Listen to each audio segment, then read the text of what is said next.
बिस्मिल्लाहिर्रहमानिर्रहीम। Hello Weaver, आप कैसे हैं? Positive life with Tahira Naseem. इस चैनल पे हम हर दफ़ा आपको कोई ना कोई नई रेमेडी देते हैं, थोड़ी सी मोटिवेशन देते हैं ताकि आपकी लाइफ में कोई पॉजिटिविटी भी आ सके।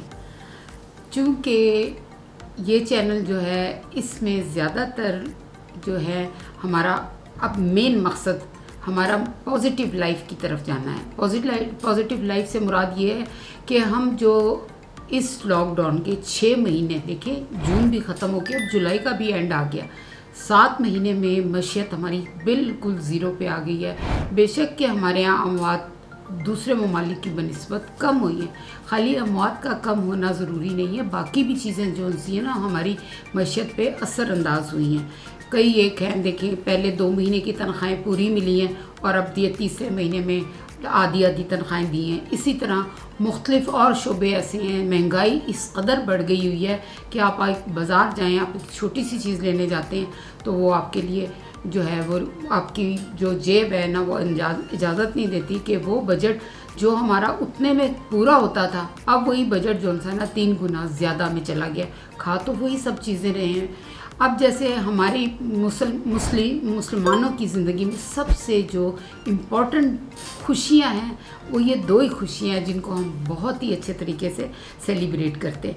पहली खुशी हमारी होती है छोटी ईद, और जो हम शवाल में पहली शवाल को करते हैं, रोज़े रखते हैं और उसके शुक्राने में हम खुशी से ये ईद मनाई जाती है। दूसरी ईद होती है ये ज़ुल्हज की ईद होती है, जो हज के बाद हम अदा करते हैं, अपनी यहाँ कुर्बानी करते हैं।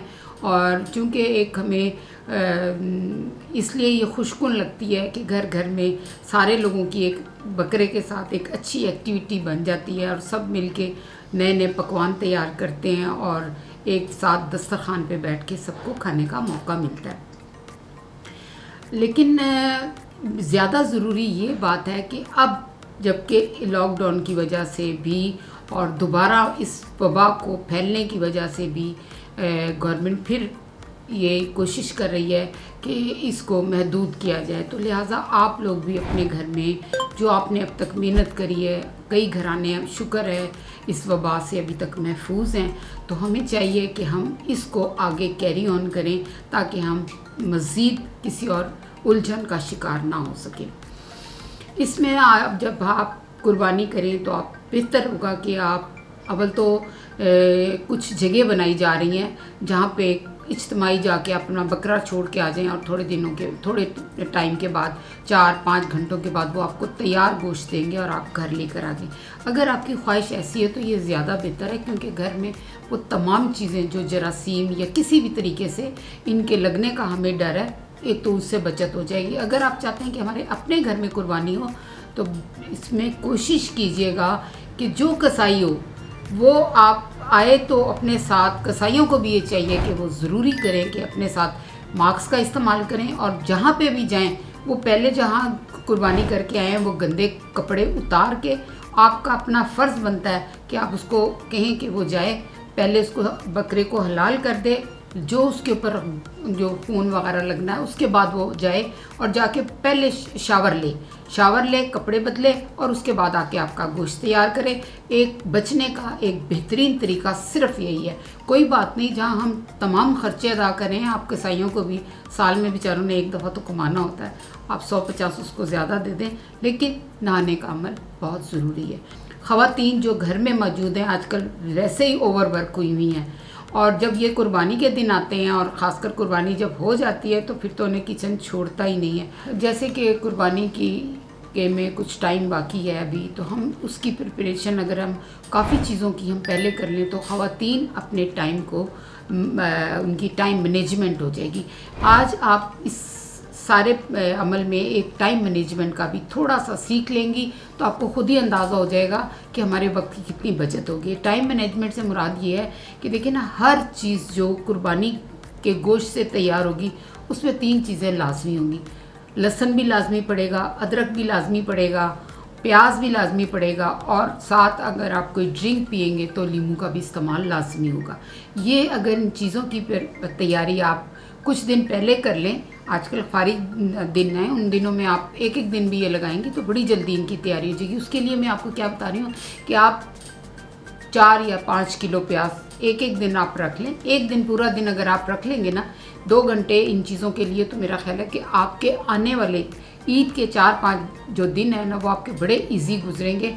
आपके पास सब चीज़ें पैक होंगी, चीज़ें निकालेंगे।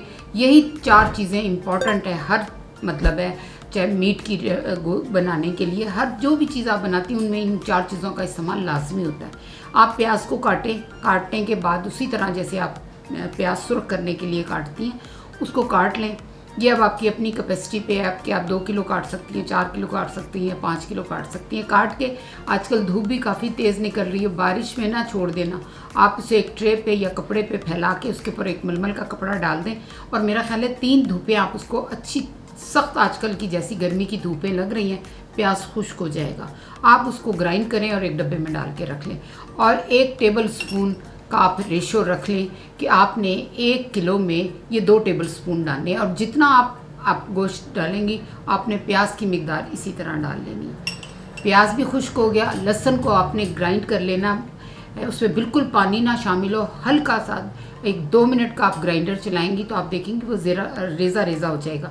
आपने उस मोटे लहसुन को ही इसी तरह किसी कपड़े पे फैलाना है और उसके ऊपर मलमल का कपड़ा डाल के उसको भी 2 दिन के लिए धूप में रखना है, ये भी खुश्क हो जाएगा। ग्राइंड करें और एक डब्बे में डाल के रख लें।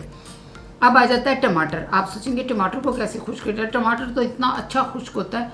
आप टमाटर से अंदर जो बीज वाला और इसका जूसी हिस्सा होता है वो निकालें छिलका समेत, इसके बाकी हिस्से को आप सारा आप उसी तरह ट्रे में या किसी मलमल के कपड़े में डाल के इसको रखें। खुली जगह में धूप में, जहाँ तेज़ धूप पड़ी हो वही मलमल का कपड़ा डालें ताकि कोई गर्द ना उस पर पड़े, कोई धूप ना पड़े, कोई मक्खी वगैरह उसके ऊपर ना बैठे। ये भी टमाटर थोड़ा सा टाइम ज़्यादा लेगा, 4 या 5 दिन में टमाटर भी खुश्क हो जाएगा। अब ये तमाम तीनों चीज़ें जो खुश्क हैं, इसी तरह अदरक को भी आपने ग्राइंड करना है, ग्राइंड करके वो बारीक हो जाएगा और उसको भी 2-3 धूपें लगेंगी। आजकल की धूपें जून, जुलाई और अगस्त की तेज़ धूप होती है। बेशक के बारिश है, मॉइस्चराइज़र है, लेकिन उसके बावजूद भी चीज़ जल्दी खुश्क हो जाती है। आप इनको तीनों को, चारों चीज़ों को अलग अलग डब्बों में ग्राइंड करके रख लें। आप देखें आप टाइम की बचत होगी। आपके घर मेहमान आते हैं, आप उनसे बातें करते करते किचन में जाएँ, ये चारों चीज़ें निकालें जो कि बेहतरीन जूस है, ना आपकी आँख से पानी निकलेगा, ना कोई बदबू का एहसास होगा, और चीज़ें उसमें गोश्त में मिक्स करें। जैसी आपने रेमेडी बनानी है वो बना लें। अब आ जाता है जब आप गोश्त खा लेते हैं वो कैसे हज़म होगा, उसका असल मकसद उसका हज़म करना है। अगर आपने इन ईद के दिनों में गोश्त खा के अपने B12 को नहीं बढ़ाया तो समझे आपने कोई इसमें मेहनत नहीं करी, क्योंकि जितनी भी खुराक आप खाते हैं अगर वो जुज़े बदन बन गई तो आप समझ लें कि B12 और किसी चीज़ से नहीं बनता, वो हमारे अंदर से नहीं किसी भी चीज़ों से बनता। ये B12 जो हम बाहर की चीज़ें खाएंगे उन्हीं चीज़ों से हमारा B12 डेवलप होगा। जब B12 डेवलप होगा हमारा HB अच्छा होगा, HB अच्छा होगा तो खून के वाइट और जो रेड वो पार्टिकल्स वो अच्छे होंगे और उससे हमारी क़ुव्वत मुदाफ़ियत बढ़ेगी। हमारी कोशिश इस वक्त सिर्फ यही है कि हम अपनी क़ुव्वत मुदाफ़ियत को कैसे बढ़ाते हैं। अब मैं आपको यहाँ एक ड्रिंक बता रही हूँ। कोशिश अगर आप करें बजट अपने बराबर रखने के लिए, no 7 Up, no Coca Cola, no Pepsi, लीमू का एक आपको मैं ऐसा जूस बता रही हूँ जो आपके लिए फ़ायदेमंद भी होगा और जो आप खुराक खाएंगे वो जुज़े बदन बनेगा। और लीमू में विटामिन C जो है वो सबसे ज़्यादा मिकदार में होता है और आजकल विटामिन C की हमारे जिस्म में बहुत ज़रूरत है। ज़रूर आपने एक ऑरेंज टैबलेट खा के अपनी विटामिन बना ली। जुलाई में लीमू बेतहाशा आया हुआ है। अब मैं आपको जो ये रेमेडी बता रही हूँ ये है कि आप ये इसको उसी वक्त जब मेहमान आए तब भी बना सकते हैं। अब आप लीमू हैं, लीमू को भी आप यही कर सकते हैं कि 1 किलो या 2 किलो लीमू ला के एक ही दफ़ा बैठ के इसका जूस निकाल लें। और जूस निकालने जैसे ये जूस निकाल लिया है इसको फिर आप एक छन्नी से छान लें ताकि जो इसके बीज वगैरह हैं वो सारे निकल जाए। अब आपने या इस बॉटल को जो जूस से भरी हुई है इसमें कोई चीज़ शामिल नहीं करनी और इसको एज इट इज़ आपने फ्रिज में रख लेना है। अब जब आपके यहाँ कोई गेस्ट आता है आप उसको फ्रेश ये लेमन जूस बना के दें। उसमें आपने यूज़ करना है ये पिंक सॉल्ट। आपने पिंक सॉल्ट लेना है जितना जैसा आप अपने टेस्ट के मुताबिक, मैंने तो इसको इकट्ठा बना के भी रखा हुआ है, लेकिन हर घर में नमक का इस्तेमाल अकॉर्डिंग टू टेस्ट होता है, इसलिए मैं अगर आपको ज़्यादा बता दूं तो आपको फिर बार बार इसके अंदर पानी मिक्स करके इसको हल्का करना पड़ेगा। इसलिए मैं आपको बता दूं, आपने सफ़ेद नमक यूज़ नहीं करना, वाइट सॉल्ट नहीं करना, आपने ये पिंक सॉल्ट लेना है। ये आपने पिंक सॉल्ट आपने एक दफ़ा आप डाल के देख लेंगी तो आपको ख़ुद अंदाज़ा हो जाएगा कि कितना इसको यूज़ किया जाता है। वैसे तो मैं अगर एक ड्रिंक बनाती हूँ ना, तो ये थोड़ा सा इतना कड़वा नहीं होता, एक ड्रिंक के लिए ये इतना लाजमी इसको डालना पड़ता है, और ये हमें नुकसान भी नहीं देता, कोई ब्लड प्रेशर वगैरह नहीं करता। ये आपने डाल लिया। उसके बाद है ये मिंट, आजकल बहुत आया हुआ है पुदीना। पुदीने के आप खाली पत्ते लेंगे, उनको भी आप बाहर सुखा लेंगे। सुखा लेने के बाद ये इस शक्ल में हो जाता है। ये हाथ से इसको करेंगी तो ये देखें भुरभुरा सा बन जाता है। ये आपने लेना है। मैंने तो तीनों चीज़ों को ग्राइंड कर लिया। अगर आप ये लेंगे तो जितना आपने ये लिया है इतना ही आपने ये लीमू का बुरादा, ये पुदीने का बुरादा भी डाल लेना। उसके बाद ये है इसके अंदर अकॉर्डिंग टू, फिर ये यही कहूँगी ऑन टेस्ट, आपने ये काली मिर्च डालनी है।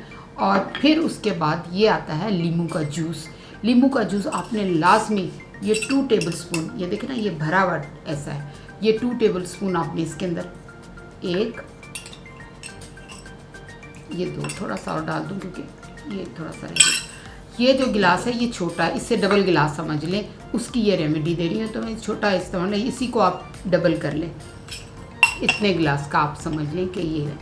अब उसके अंदर आपने थोड़ी सी काली मिर्च डालनी है, पिंक सॉल्ट डाल दिया, लीमू डाल दिया।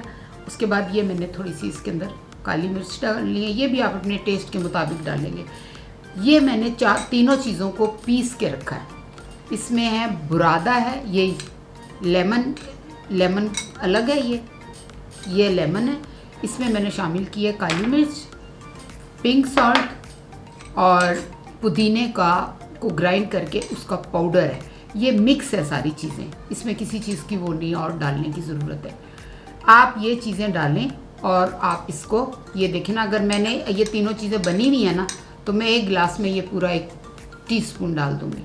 ये मैंने इसके अंदर टीस्पून डाल के, अब इसको हमने पानी में डाल के, तो जो भी है आप थोड़ा सा इसको चिल करना चाहते हैं तो इसमें 2-3 क्यूब्स डाल लें आप बर्फ़ की। और ये इतना मज़ेदार, इतना हेल्दी, और आपके जो भी आपने गोश्त खाया हुआ होगा वो आपको इसको मिनटों में हज़म कर देगा। और मेरा ख्याल है कि जब आप ये तमाम रेमेडी जो मैंने आज बताई है टाइम मैनेजमेंट की, अगर आप इसको बिफ़ोर कर लेंगे ईद से, तो आप ख़ुद भी ईद को एंजॉय करेंगे, ना आपको किचन में जाते हुए प्रॉब्लम आएगी और ना इस सबको सर्व करते हुए होगी। और ये जो ड्रिंक है आपको चाय और कॉफ़ी से आहिस्ता आहिस्ता दूर करता जाएगा, थोड़ा वेट भी लूज़ करेगा, और दूसरा ये जो आप खाएंगे उसका भी आपको हाजमा कर देगा। मेरा ख्याल है कि आज के लिए इतना ही काफ़ी है। फिर आखिर में मैं यही कहूँगी, थोड़ा है थोड़े की ज़रूरत है। मेरी इस वीडियो को लाइक करें, इसके ऊपर कमेंट्स भी दें और इसको सब्सक्राइब भी करें, और जो कसर रह गई है वो मुझे बताएं ताकि उसे हम आइंदा पूरी कर सकें।